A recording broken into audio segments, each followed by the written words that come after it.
பிதா, குமாரன், பரிசுத்த ஆவியின் நாமத்தினாலே ஆண்டவருடைய திருவசனங்களை கேட்க வாஞ்சையோடு அமர்ந்திருக்கிற உங்களை அன்பாய் வாழ்த்தி வரவேற்கின்றேன். தலைகளை தாழ்த்தி இறை சமூகத்தை நோக்கி பார்ப்போம். மகா பரிசுத்தமும் இரக்கமும் நிறைந்த எங்கள் அன்புள்ள நல்ல ஆண்டவரே, நீர் ஈவாய் தந்த இனிய நாளுக்காக நாங்கள் ஸ்தோத்திரிக்கிறோம். உம்முடைய திருவசனங்களை நாங்கள் தியானிக்க போகிறோம். வார்த்தைகளின் ஆழங்களை நாங்கள் அறிந்து கொள்ள முயற்சி செய்யும் பொழுது தெய்வீக ஒத்தாசை, கிருபை, பாதுகாப்பு, வழிநடத்துதல் எங்களோடு உடன் இருக்க நாங்கள் ஜெபிக்கிறோம். வார்த்தைகள் எங்களுக்குள்ளாக கிரியை செய்யட்டும். இதன் வழியாக ஒருவரை மாத்திரம் நாங்கள் மகிமைப்படுத்தி உயர்த்த எங்களை எடுத்து பயன்படுத்தும்படியாக நாங்கள் ஜெபிக்கிறோம். தாழ்த்தியுடைய திருக்கரங்களுக்குள்ளாக ஒப்புக் கொடுக்கிறோம். மீட்பரும் இரட்சகருமான இயேசு கிறிஸ்துவின் நாமத்தில் கேட்கிறோம் எங்கள் ஜீவன் உள்ள நல்ல தகவலே. ஆமாம். இந்த வழிபாட்டிற்கு தொடக்கமாக கிறிஸ்தவ பாமாலைகளிலே 387வது பாமாலையை இணைந்து பாடுவோம். பாமாலை 387.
கிறிஸ்துவுக்குள் அன்பானவர்களே, இந்த ஓய்வு நாளில்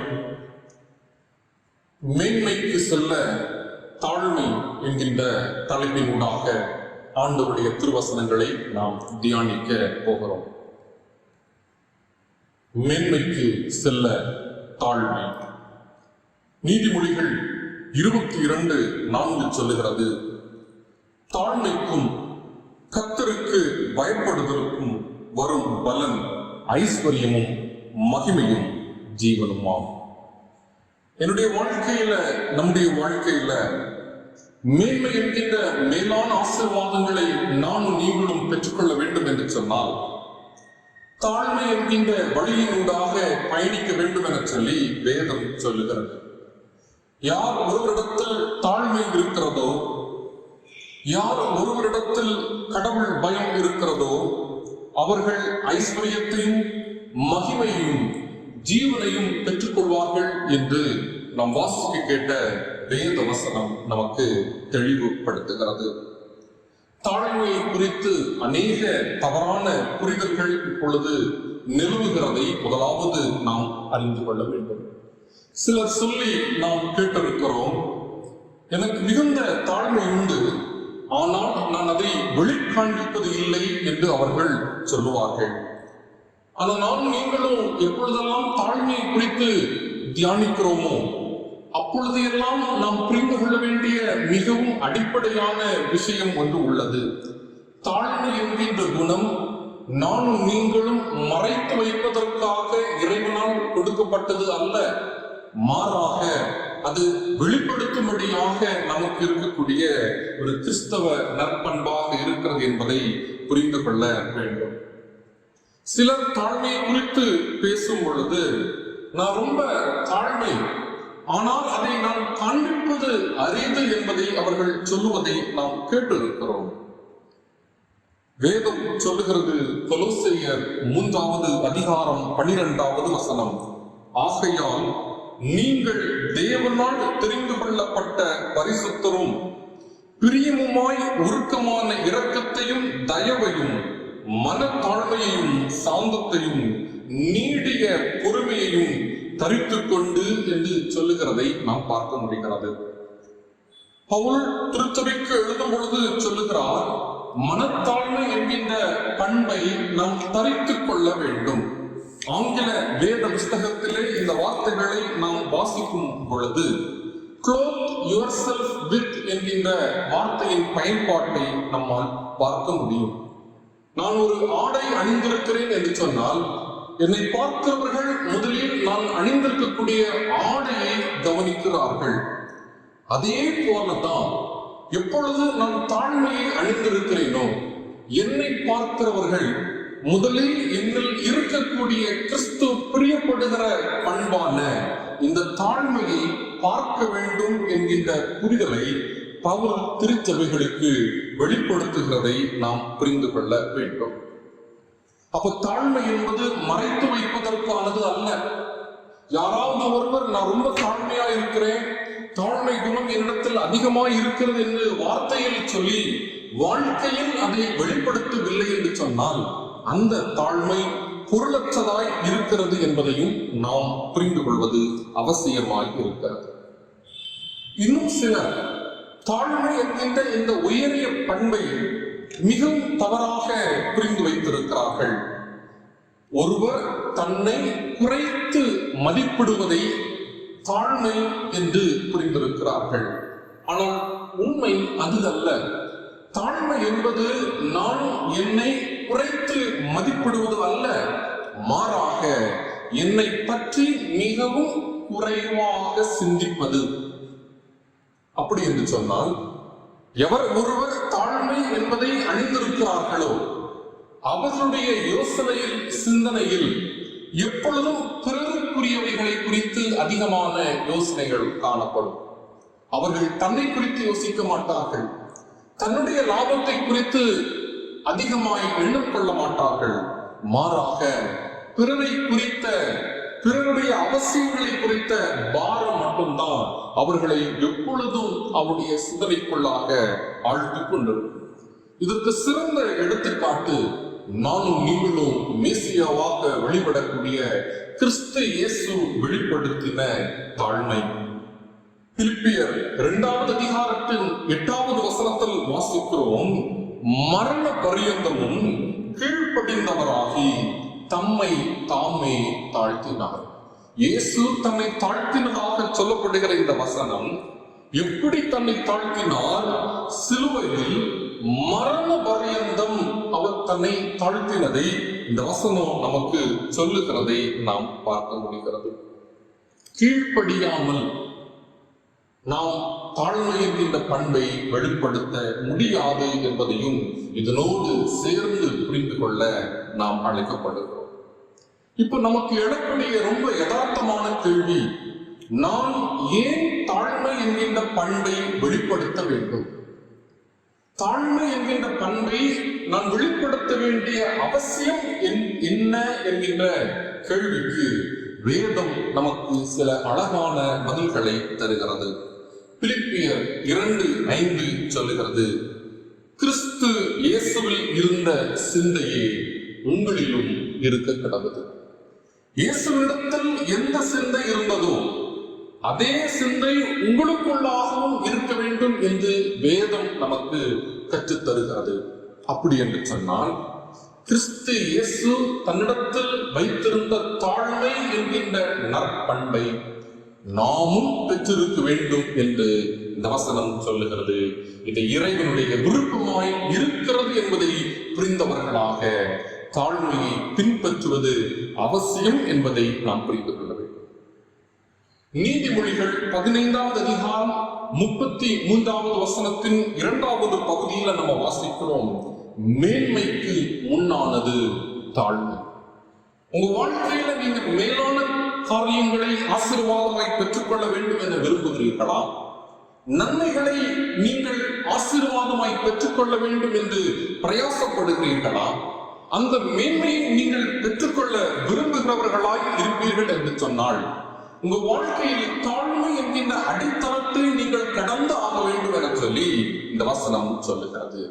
தாழ்மை ஏன் அவசியம் என்கின்ற கேள்விக்கான 2வது பதில், நீ மேன்மையை பெற விரும்புகிறாய் என்று சொன்னால் தாழ்மையை உன் வாழ்க்கையில் அனுபவமாக மாற்றிக்கொள். லூக்கா 14வது அதிகாரத்தின் 11வது வசனம் சொல்லுகிறது, தன்னை தான் உயர்த்துகிறவன் எவனும் தாழ்த்தப்படுவான், தன்னைத்தான் தாழ்த்துகிறவன் உயர்த்தப்படுவான் என்கின்ற வசனத்தை நாம் வாசிக்கிறோம். அப்ப எவர் ஒருவருக்கு உயர்வு வேண்டுமோ அவர் முதலாவது தன்னை தாழ்த்த கற்றுக்கொள்ள வேண்டும். தன்னை தாழ்த்தாத ஒருவர் ஒரு நாளும் உயர்வை சந்திக்க முடியாது.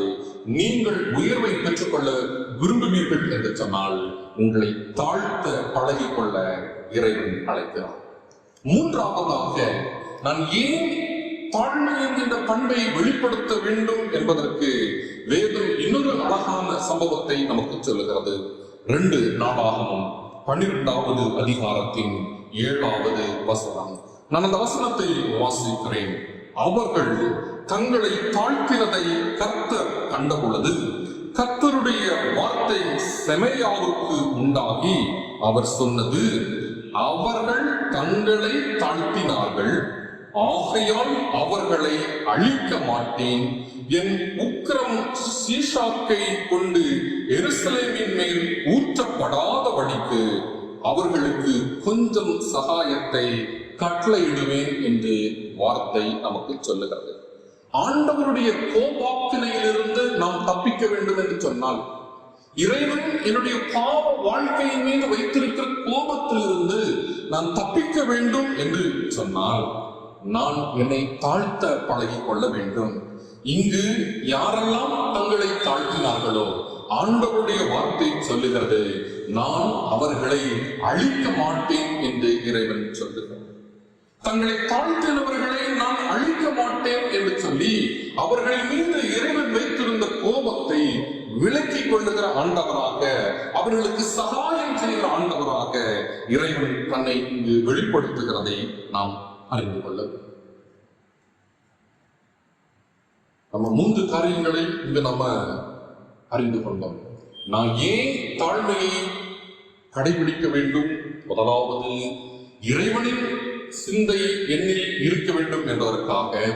2வது, மேலான நன்மைகளை பெற்றுக்கொள்ள வேண்டும் என்பதற்காக. 3வது, இறைவனின் கடும் கோபத்திலிருந்து நாம் தப்பித்துக் கொள்வதற்கு தாழ்மை என்கின்ற பண்பை நம்முடைய வாழ்க்கையின் அடையாளமாக நாம் மாற்றிக்கொள்ள வேண்டும். இப்ப இந்த தாழ்மையை எப்படி நம்முடைய வாழ்க்கையில் வெளிப்படுத்துவது? ஏற்கனவே சொன்னேன், தாழ்மை என்கின்ற இந்த பண்பு நாம் மறைத்து வைப்பதற்காக அல்ல. ஈகை செய்கிற பண்பு நாம் மறைத்து வைக்கணும். என் வலது கை செய்வது என் இடது கைக்கு தெரியக்கூடாது என்று வசனம் சொல்லுகிறது. ஆனால் தாழ்மை மறைத்து வைக்க கூடாது. அது வெளிப்படுத்தப்பட வேண்டும். அப்ப எப்படி அதை வெளிப்படுத்தி விடலாம்? முதலாவது, கீழ்ப்படுதலின் வழியாக நம்மில் இருக்கிற தாழ்மையை நம்மால் வெளிப்படுத்த முடியும்.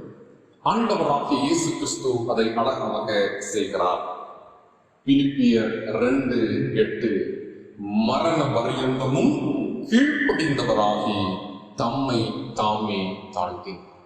இறைவன் தன்னை சிலுவையில் மரணம் வரை தாழ்த்துவதற்கு அவர் தன்னை கீழ்ப்படுத்தினார் என்று வசனம் நமக்கு சொல்லுகிறது. பேதுருவும் அதையே சொல்லுகிறதை நாம் பார்க்க முடிகிறது. 1 பேதுரு 5வது அதிகாரத்தின் 5வது வசனத்தில் வாசிக்கிறோம், அந்தபடி இளைஞரே மூப்பர்களுக்கு கீழ்ப்படியுங்கள், நீங்கள் எல்லோரும் ஒருவருக்கு ஒருவர் கீழ்ப்படிந்து மனத்தாழ்மையை அணிந்து கொள்ளுங்கள் என்று பேதுரு பிரசங்கிக்கிறார். அப்போ தாழ்மையை எப்படி வெளிப்படுத்த முடியும்? கீழ்ப்படுதலின் வழியாக வெளிப்படுத்த முடியும். 2 ராஜாக்கள் 5வது அதிகாரத்தில் நம்ம எல்லாருக்கும் பரிச்சயமான நாகமான் என்பவர் சுகத்தை பெற்ற சம்பவத்தை நாம் வாசிக்கிறோம். நாகமான் என்பவர் ஒரு படைத்தலைவன், மகா பராக்கிரமசாலி. ஆனால் அவருடைய சரீரத்தில் ஒரு குஷ்டரோக நோய் அவனை பாதித்து வந்தது. ஒரு நாள் எலிசா என்கின்ற தீர்க்கதரிசியை சந்திக்கிறான்.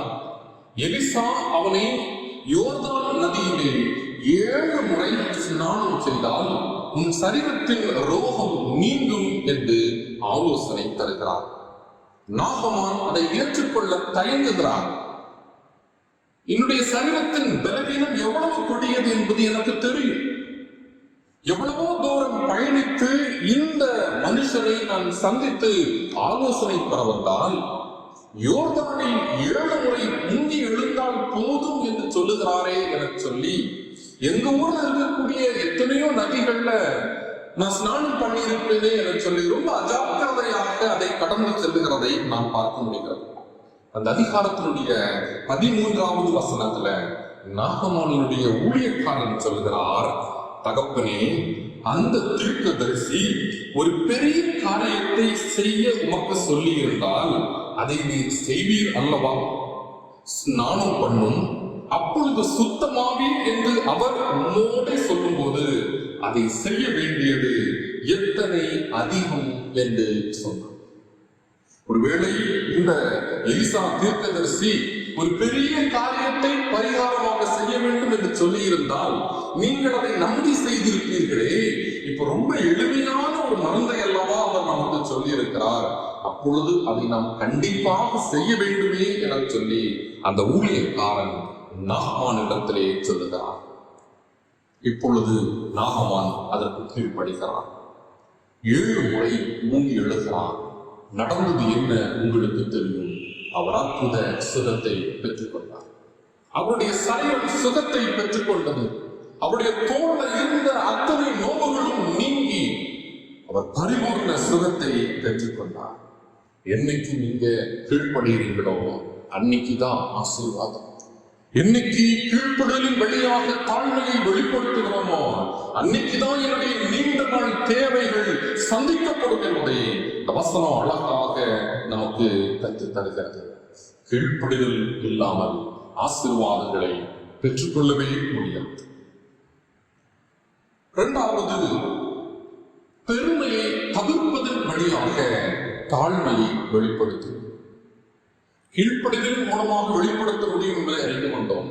2வது, பெருமையை தவிர்ப்பதன் மூலமாக என்னால் தாழ்மையை வெளிப்படுத்த முடியும். தாழ்மை என்கிற வார்த்தையினுடைய எதிர் பதம் பெருமை. பெருமையை வெளிப்படுத்த நமக்கு நிறைய காரியங்கள் இருக்கிறது. ரொம்ப எளிமையாய் சொல்ல வேண்டும் என்று சொன்னால், நான் என்கின்ற ஒற்றை வார்த்தையில நம்முடைய பெருமையை பல நேரத்திலே நாம் காண்பித்து விடுகிறோம். நான் நினைச்சா, நான் கை வைத்திருந்தா, நான் மட்டும் அந்த இடத்துல இருந்தா எல்லாவற்றையும் சாதித்திருப்பேனே, எல்லாவற்றையும் ஜெயித்திருப்பேனே என்கின்ற நான் என்கின்ற பெருமை பேசுகிற அநேகரை நம்முடைய வாழ்க்கையில நம்ம பார்த்திருக்கிறோம். ஆனா ஒண்ணு நம்ம தெளிவாக புரிந்து கொள்ள வேண்டும். எங்கு பெருமை இருக்கிறதோ அங்கு தாழ்மைக்கு இடமில்லை.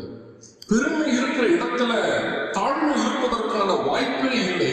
என்னைக்கு பெருமையை என்னை விட்டு நான் நீக்குகிறேனோ அன்னைக்குதான் தாழ்மை அவ்விடத்திலே வருகிறது என்பதை நானும் நீங்களும் புரிந்து கொள்ள அழைக்கப்படுகிறோம்.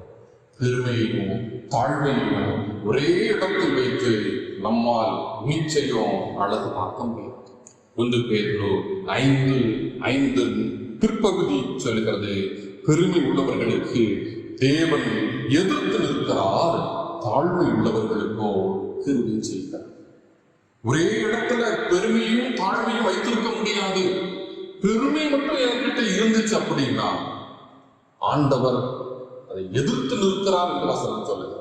ஆனால் பெருமையை விட்டு ஒழித்து தாழ்மை என்னிடத்தில் இருக்கும் என்று சொன்னால் ஆண்டவர் எனக்கு கிருபை அருளுகிறார் என்று வசனம் அழகாக சொல்லுகிறது. 1 பேதுரு 5:6 எனவே நமக்கு ரொம்ப எளிமையான ஆலோசனையை தருகிறது. ஆகையால் ஏற்ற காலத்திலே தேவன் உங்களை உயர்த்தும்படி அவருடைய பலத்த கரங்களுக்குள் அடங்கி. பெருமை எனக்குள் இருக்கும் என்று சொன்னால் கொஞ்சம் அந்த சுபாவத்தை அடக்கி வைத்திருக்க நான் பழகி கொள்ள வேண்டும். அப்போதான் தாழ்மை எனக்குள்ளாக ஊற்றெடுக்கும். அந்த தாழ்மை தான் எனக்குரிய ஆசீர்வாதங்களையும் உயர்வையும் மேன்மையும் எனக்கு கொண்டு சேர்க்கும் என்பதை நாம் புரிந்து கொள்ள அழைக்கிறோம்.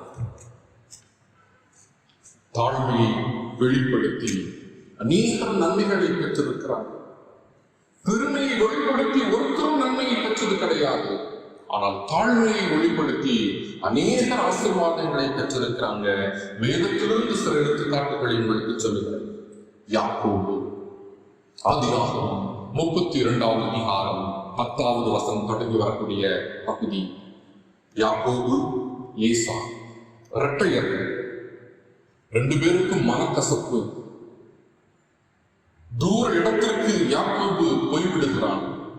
ஏறக்குறைய 20 ஆண்டுகள் சகோதரனை பிரிந்து வாழுகிறான். அவங்களுக்குள்ள அப்ப கோபம் இருந்தது, மூர்க்கம் இருந்தது, எரிச்சல் இருந்தது, ஒருவரை ஒருவர் பழி வாங்க வேண்டும் என்கின்ற எண்ணம் அவர்களுக்குள்ளாக இருந்தது. அவங்களுக்குள்ள தாழ்மை இல்லை. வருஷங்கள் உருண்டோடிக்கொண்டே சென்றது. ஒரு நாள் யாக்கோபு ஏசாவை சந்திக்க தீர்மானம் எடுத்தார். என்ன இருந்தாலும் என்னுடைய சகோதரனை பார்த்து ஒப்புரவாக வேண்டும் என்கிற தாழ்மை அவனுக்குள்ளாக வந்தது. எப்படியாவது அவனுக்கு மன்னிப்பு கேட்டுவிட வேண்டும் என்கின்ற எண்ணம் அவனுக்குள்ளாக வந்தது. அவன் புறப்பட்டு வருகிறான். ஏசாவை சந்திக்க வந்தான். ஆதியாகமம் 32வது அதிகாரத்துல நம்ம அதை பார்க்க முடியாது. 10வது வசனத்தை வாசிக்கிறேன். அடியேனுக்கு தேவரே காண்பித்த எல்லா தயவுக்கும் எல்லா சத்தியத்திற்கும் நான் எவ்வளவும் பாத்திரன் அல்ல. நான் கோலும் கையுமாய் இந்த யோர்தானை கடந்து போனேன். இப்பொழுது 2 பரிவாரங்களையும் உடையவனானே என்று ஆண்டவருடைய சமூகத்திலே வேண்டி அவன் கடந்து செல்கிறான். இங்கு 4 என்ற வார்த்தை பெருமையின் அடையாளமாக பேசப்படவில்லை. மாறாக நான் எவ்வளவையும் பாத்திரன் அல்ல என்று தன்னை தாழ்த்துகிறதன் அடையாளமாக அங்கு பேசப்படுகிறதை நாம் கவனிக்க வேண்டும். இந்த யாக்கோபு 147 ஆண்டுகள் உயிரோடு வாழ்கிறான். எத்தனை என்கின்ற அடையாளத்தோடு இருந்தவன் இப்பொழுது இஸ்ரவேல் என்கின்ற அடையாளத்தை பெற்றவனாக மாறிவிடுகிறான். நீதிமொழிகள் 22:4 சொன்னது போல அவன் தாழ்மையை வெளிப்படுத்தினான். ஐஸ்வர்யம், மகிமை, ஜீவன் என்கின்ற ஆசீர்வாதங்களை அவன் சேர்த்து பெற்று. பழைய ஏற்பாட்டின் சவுல், இஸ்ரவேல் ஜனங்கள் எங்களுக்கு ராஜா வேண்டும் என்று கேட்கிறார்கள். அப்போ சாமுவேல் தீர்க்கதரிசியை இறைவன் அழைத்து சவுலை காண்பித்து இந்த சவுலை தான் இஸ்ரவேல் ஜனங்களுடைய முதல் ராஜாவாக நான் அபிஷேகம் பண்ண விரும்புகிறேன் என்று தெரியப்படுத்துகிறார். 1 சாமுவேல் 9வது அதிகாரம் 17வது வசனம். சாமுவேல் சவுலை கண்ட பொழுது கர்த்தர் அவனிடத்தில், இதோ நான் உனக்கு சொல்லியிருந்த மனுஷன் இவனே, இவன் தான் என் ஜனத்தை ஆளும் ஆளுவான் என்றான். ஆண்டவர் சாமுவேல் மூலமாக சவுலை ராஜாவாக திருவிச் செய்ய விரும்புகிறார் என்கிற செய்தி இங்கு சொல்லப்படுகிறது. ஒருவன் ராஜாவாக அபிஷேகம் பண்ண போகிறான் என்பது எவ்வளவு பெரிய நல்ல செய்தி. அதுவும் இஸ்ரவேல் தேசத்தினுடைய முதல் ராஜாவே சவுல் என்பது எவ்வளவு பெருமைக்குரிய விஷயம். இதை சவுல் உடனே ஏற்றுக்கொண்டிருக்க வேண்டுமே, அதில் பெருமை கொண்டிருக்க வேண்டுமே, சந்தோஷத்தில் மகிழ்ந்து திளைத்திருக்க வேண்டுமே. ஆனால் 21வது வசனத்தில் சவுல் என்ன தெரியுமா சொல்லுகிறார்? நான் இஸ்ரவேல் கோத்திரங்களில் சிறிதான பென்யமீன் கோத்திரத்தான் அல்லவா? பென்யமீன் கோத்திரத்து குடும்பங்களிலெல்லாம் என் குடும்பம் அற்பமானது அல்லவா என்று சொன்னார். என்னையா ராஜாவாக தெரிவிச்சிருக்கீங்க? நான் தான் இந்த இஸ்ரவேல் தேசத்தினுடைய முதல் ராஜாவா? ஆனா எனக்கு தகுதி இல்லையே. இஸ்ரவேல் கோத்திரங்களையே ரொம்ப அற்பமா எண்ணப்படக்கூடிய பென்யமீன் கோத்திரத்தில் அல்லவா நான் பிறந்திருக்கிறேன். பென்யமீன் கோத்திரத்திலேயே மிகவும் எளிமையான குடும்பத்தில் அல்லவா நான் மகனாக பிறந்திருக்கிறேன். நானா இந்த இஸ்ரவேல் தேசத்தினுடைய முதல் ராஜா என்று அவன் தன்னை தாழ்த்துகிறதை அவன் நம்மால் கவனிக்க முடிகிறது. சவுல் தன்னை தாழ்த்தினான். இஸ்ரவேல் தேசத்தினுடைய முதல் ராஜாவாக இறைவன் அவனை உயர்த்தினான். ஆனால் கவனிங்க, இவன் தன்னை தாழ்த்தினவுடன் உயர்த்தப்பட்டான்.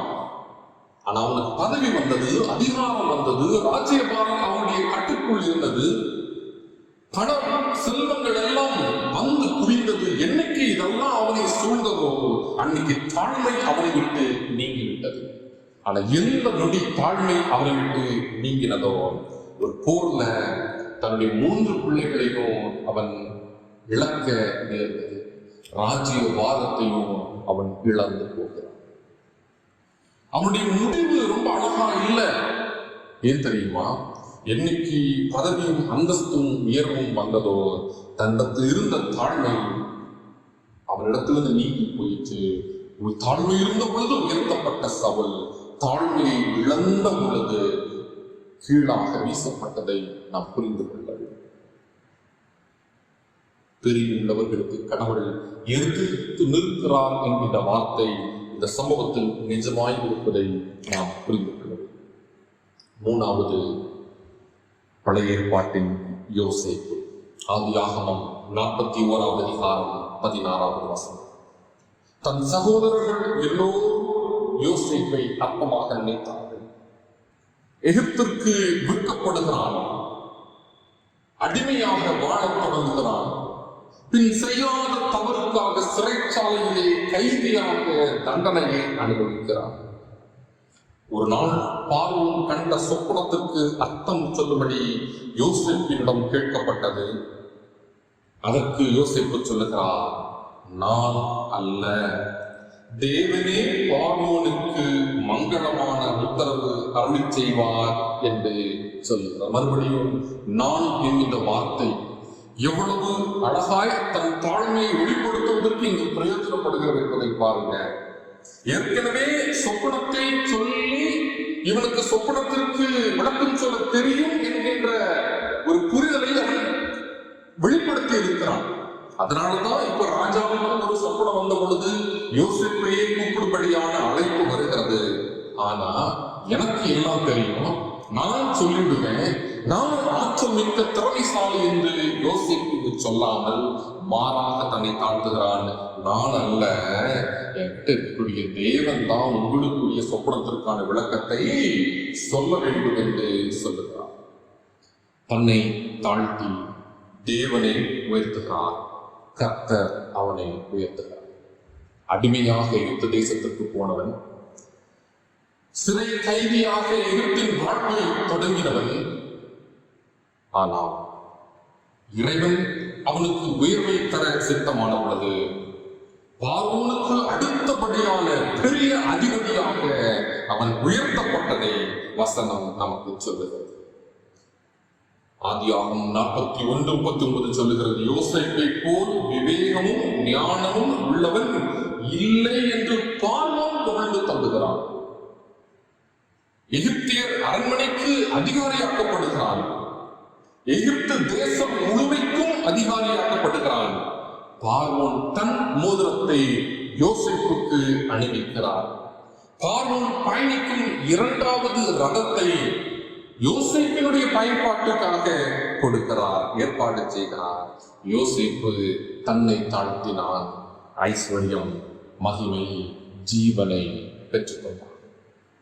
கிறிஸ்துவுக்குள் அன்பானவர்களே, 2 பேர் ஜெபம் பண்ணும்படியாக தேவாலயத்திற்கு போனார்கள். ஒருவன் பரிசேயன், மற்றொருவன் ஆயக்காரன். பரிசேயன் சொல்லுகிறான், நான் வாரத்தில் 2 தரம் உபவாசிக்கிறேன், என் சம்பாத்தியத்திலெல்லாம் தசமபாகம் கொடுக்கிறேன். ஆனால் மறுமுறை ஆயக்காரன் சொல்லுகிறான், தேவனே, பாவியான என் மேல் கிருபையாயிரு. 2 பேரும் ஒரே நேரம் ஒரே தேவாலயத்தில் ஆண்டவரை நோக்கி மன்றாடும்படியாக செல்லுகிறார்கள். பரிசேயன் பிறரை குற்றப்படுத்தி ஜெபிக்கிறான். பரிசேயன் தன் பெருமைகளை இறைவனுக்கு சொல்லி வேண்டுதல் செய்கிறான். ஆனால் ஆயக்காரனோ யாரையும் குறை சொல்லவில்லை, யாரையும் குற்றப்படுத்தவில்லை. தன்னை குறித்த பெருமையை அவன் ஜெபத்திலே வெளிப்படுத்தவில்லை. மாறாக, நான் ஒரு பாவிதான், நான் ஒரு தூசுதான், நான் ஒரு குப்பைதான், நான் ஒரு வெறுமையான பாத்திரம் தான். ஆனாலும் எனக்கு உங்க கிருபை தேவைப்படுகிறது, ஆனாலும் ஆண்டவரே உங்க கிருபை எனக்கு தேவைப்படுகிறது என சொல்லி அவன் ஜெபிக்கிறான். பரிசேயனின் ஜெபம் அல்ல, காதுகளுக்கு பிரியமாயிருந்த பரிசேயனின் ஜெபம் அல்ல, மாறாக ஆயக்காரனின் ஜெபம்தான் ஆண்டவருடைய பார்வைக்கு பிரியமாயிருந்தது என்பதை நானும் நீங்களும் விளங்கிக் கொள்ள வேண்டும். இயேசு சொல்கிறார், தன்னை உயர்த்துகிறவன் எவனும் தாழ்த்தப்படுவான், தன்னை தாழ்த்துகிறவன் உயர்த்தப்படுவான். நல்லா கவனிச்சுக்கோங்க, இருதயம் தாழ்மையின் இருப்பிடமாக இருக்கும் பொழுது அது மேன்மையின் பிறப்பிடமாக மாறும். உங்க இருதயம் எப்போ தாழ்மையினுடைய இருப்பிடமாக மாறுகிறதோ அப்போ உங்க வாழ்க்கை மேன்மையின் பிறப்பிடமாக மாறும் என்பதில் எவ்விதமான மாற்று கருத்தும் இருக்க முடியாது. அன்பானவர்களே, தாழ்மை என்றால் என்ன என்பதை அறிந்து கொண்டோம். ஏன் தாழ்மையாய் இருக்க வேண்டும் என்பதையும் புரிந்து கொண்டோம். எப்படி தாழ்மையை வெளிப்படுத்த வேண்டும் என்பதையும் தியானித்தோம். தாழ்மையை வெளிப்படுத்தினவர்கள் பெற்ற நன்மையையும், தாழ்மைக்கு பதில் பெருமையை வெளிப்படுத்தின பொழுது பெற்ற ஆக்கினைகளை குறித்தும் விளங்கிக் கொண்டோம். கிறிஸ்து தன்னை தாழ்த்தினார், கிறிஸ்தவர்களும் தன்னை தாழ்த்த வேண்டும் என்று விருப்பம் கொண்டவராக என் இருதயத்தை உற்று நோக்கி பார்த்துக் கொண்டிருக்கிறார். ஆக அன்புக்குரியவர்களே, தாழ்மை என்ப உயரிய பண்பை நம்முடைய அணிகலன்களாக மாற்றி நம்மை அணிந்திருப்போம். இறைவன் அதன் வழியாக மகிமைப்படுவார். தங்களை தாழ்த்தி இறை சமூகத்தை நோக்கி பார்ப்போம். மகா பரிசுத்தமும் இரக்கமும் நிறைந்த நல்லாண்டவரே, நீர் எங்களுக்கு கிருபையாக தந்த இந்த நாளுக்காக, எங்களோடு பேசின உடைய ஜீவ வார்த்தைகளுக்காக நன்றி. மேலான ஆசீர்வாதங்களை பெற்றுக்கொள்ள வேண்டும் என்று நாங்கள் விரும்புகிறோம். ஆனால் அதற்கு தாழ்மை என்கின்ற பண்பை பெற்றிருக்க வேண்டும் என்பதை இன்று அறிந்து கொண்டோம்.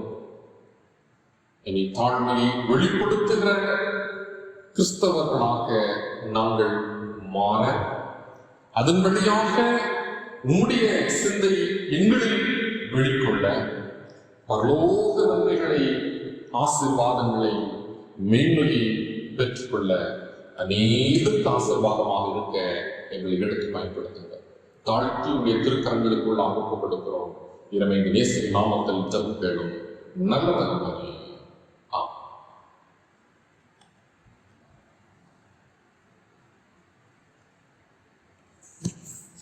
அன்பானவர்களே, உங்களுக்குரிய சில முக்கிய அறிவிப்புகள் இந்த காணொளியின் வழியாக ஆண்டவருடைய திரு வார்த்தைகளை கேட்ட உங்கள் யாவரையும் ஒரு விஷயம் கூட அன்பாய் வாழ்த்துகிறேன். ஆண்டுடைய வார்த்தை உங்களில் கிரியை செய்யட்டும், மேலான ஆசீர்வாதங்களை அவர்களுக்கு தொடர்ந்து தரப்போம். இந்த வாரத்தில் பிறந்த நாட்கள் மற்றும் திருமண நாட்களை நினைவு கூறுகிறவர்களை திருச்சபையாக நாங்கள் வாழ்த்துகிறோம். இந்த புதிய ஆண்டு உங்களுக்கு இன்னும் ஆசீர்வாதங்களையும் நன்மைகளையும் நல்ல உடல் சுகபலம் ஆரோக்கியம் கிருபையையும் இறைவன் தந்து உங்களை தொடர்ந்து வழிநடத்துவாராக. 30/8 திருமதி எலிசபெத் ஆஷா, 1/9 திருமதி வேணி, 1/9 பெனட் பால், 1/9 திரு நேருஸ் ஆண்ட்ரூஸ், 4/9 பேபி ஸ்டெஃபி கிரேஸ் ஆகியவர்கள் தங்கள் பிறந்த நாட்களை நினைவு கூற இருக்கிறார்கள். ஆண்டவர் அவர்களை ஆசீர்வதிக்கட்டும். 30/8 திரு ஜேம்ஸ் திருமதி இந்திரா டார்த்தி, 3/9 திரு டிட்டோ குமார் திருமதி ஷர்மிளா, 3/9 திரு ஹென்றி ஜெசுதாஸ் திருமதி யேசுரத்னா, 4/9 திரு ராபர்ட் திருமதி சந்திரா ராபர்ட் அவர்கள் புதிய திருமண ஆண்டுக்குள்ளாக அடியெடுத்து வைக்க இருக்கிறார்கள். அவர்களையும் அவர்கள் குடும்பங்களையும் இறைவன் தொடர்ந்து ஆசீர்வதிக்கிறார். அன்பானவர்களே, வருகிற 1/9/2021 செப்டம்பர் மாதத்தின் முதல் நாள் புதன்கிழமை காலை வழிபாடு நம்முடைய ஆலயத்தில் வைத்து நடைபெறும் என்பதை திருச்சபையாருக்கு அறிவிக்கின்றோம். 1/9/2021 புதன்கிழமை காலை திருவிருந்து ஆராதனையாக இந்த வழிபாடு நடைபெறும். பொதுவாக 1ஆம் தேதி ஆராதனை நமக்கு 6:30 மணிக்கு தொடங்கும். ஆனால் வருகிற 1ஆம் தேதி அது 6 மணிக்கு தொடங்கி 7:15 வரை நடைபெறும் என்பதை உங்களுக்கு அறிவிக்கின்றேன். கடந்த 3 வாரங்களாக ஆலயத்தில் வந்து இறைவனை தொழுகை செய்ய முடியாத ஒரு சூழலில் நாம் இருந்தோம். ஆக இந்த வாய்ப்பை பயன்படுத்தி இந்த மாதத்தின் முதல் வழிபாட்டிலே நீங்கள் குடும்பமாய் கலந்து கொண்டு இறை ஆசீர்வாதங்களை பெற்றுக்கொள்ள உங்களை அன்பாய் வேண்டும். ஜெபம். மகா பரிசுத்தமும் இறக்கமும் நிறைந்த நல்ல ஆண்டவரே, இதோ இந்த ஓய்வு நாளில் இந்த வழிபாட்டிற்காக நாங்கள் ஸ்தோத்திரிக்கிறோம். நீங்கள் மத்தியில் அசைவாடுகிற தயவுக்காக நன்றி. உன் வார்த்தைகளின் வழியாக எங்களை சந்தித்த தயவுக்காக நாங்கள் ஸ்தோத்திரிக்கிறோம். கேட்ட சத்திய வார்த்தைகள் எங்களுக்குள்ளாக கிரியை செய்திட எங்களுக்கு நீர் கிருபை பாராட்ட வேண்டும் என்று சொல்லி நாங்கள் மன்றாடுகிறோம். அவிதமான ஆசீர்வாதங்களை தருகிற தயவுக்காக நன்றி. திருச்சபையின் அங்கத்தினர் ஒவ்வொருவரையும் உங்களுடைய ஆளுகைக்குள்ளாக நாங்கள் கொடுக்கிறோம். குடும்பங்களில் பெயர் பெயராக ஆசிர்வதிங்க.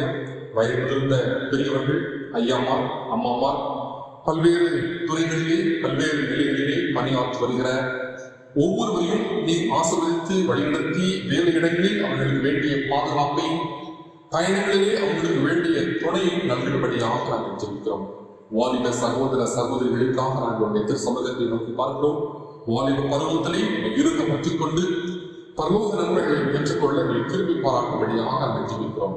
நீ தந்த ஆற்றல், நீ தந்த ஆசீர்வாதங்களை உன்னுடைய நாம மகிமைக்கென பயன்படுத்தி ஒரு மகிமை சேர்க்க அவர்களை கருவிகளாக எடுத்து பயன்படுத்தவும் நாங்கள் வேண்டுதல் செய்கிறோம். குழந்தைகளை, சிறு பிள்ளைகளை நம்முடைய ஆளுகைக்குள்ளாக நாங்கள் கொடுக்கிறோம். பெயர் பெயராக ஆசீர்வதிங்க. கல்விமானிக்குரிய ஞானம், ஆற்றல், கிருபை வரங்களை நீவாய் தந்து ஆசீர்வதிக்க நாங்கள் ஜெபிக்கிறோம். பாதுகாத்துக் கொள்ளுங்க. பள்ளிக்கூடங்கள் திறக்க இருக்கிறது. பிள்ளைகள் அங்கு வேண்டிய பாதுகாப்பை பெற்றுக்கொள்ளவும், ஆசிரியர்கள் கற்றுத்தருகிற பாடங்களை புரிந்து கொள்ளவும், எதிர்வருகிற தேர்வுகளை ஞானத்தோடு சந்திக்கவும் வெற்றி சிறக்கவும் கிருபை பாராட்டும்படியாக நாங்கள் ஜெபிக்கிறோம்.